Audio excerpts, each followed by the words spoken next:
آیات اور حدیث مبارکہ کی روشنی میں میں نے اسی خون اور جان اور مال کی حرمت کو آپ کے سامنے عرض کیا. اب آخر میں اختصار کے ساتھ عرض کرتے چلیں وجہ کیا ہے. قتل و غارت کی بڑھتی ہوئی وارداتیں، ان کے پیچھے اسباب کیا ہے؟ سب سے بڑا سبب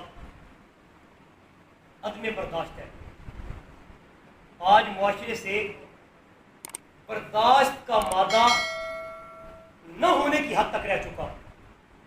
چھوٹی چھوٹی بات کے اوپر ایک دوسرے سے لڑنا جھگڑنا، بات بات کے اوپر ایک دوسرے کے دستوں کی ریبان تک پہنچ جانا، چھوٹی چھوٹی ناچاکیوں کی وجہ سے ایک دوسرے کی جان اور خون کے پیاسے ہو جانا آج معاشرے کی ریت بن چکی ہے.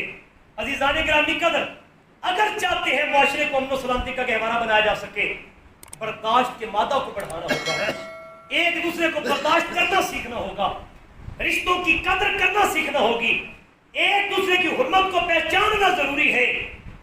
ضروری نہیں کہ طرح طرح کی زمانے کی باتوں کو سن کر صدیوں کے رشتوں کو خون کی باتوں میں دھکیل دیا جائے. آج اگر ہم برداشت کا مادہ پیدا کرنے کی کوشش کریں، ان بڑھتی ہوئی وارداتوں کو کم کرنے کا اہتمام کیا جا سکتا ہے. آج چاروں اطراف مایوسی کی کیفیت ہے. پھر عدم برداشت کو اگر دیکھا جائے، یہاں تک کہ محراب و منبر کی کیفیت یہ ہے، ہم ایک دوسرے کو برداشت کرنا گوارا نہیں کرتے. سیاسی عمائدین کی کیفیت دیکھیں، ایک دوسرے کو دیکھنا گوارا نہیں کرتے. گلی محلے کے افراد کو دیکھیں، تھوڑی سی ناچاکی ہو جائے ملنے تک ایک دوسرے کو گوارا نہیں کرتے. وجہ کیا ہے؟ وجہ یہ ہے ہم آقا کریم علیہ السلام کے درس اخوت کو بھول چکے ہیں.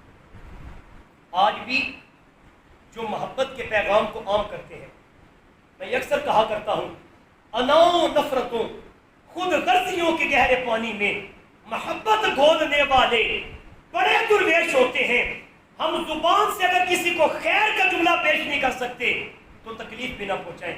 ہم اگر اپنے ہاتھ سے کسی کو سکھ نہیں دے سکتے تو دکھ بھی نہ پہنچائیں. عدم برداشت کے ماحول کو ختم کریں اور ایک دوسرے کے جذبات کی قدر کرنا سیکھیں.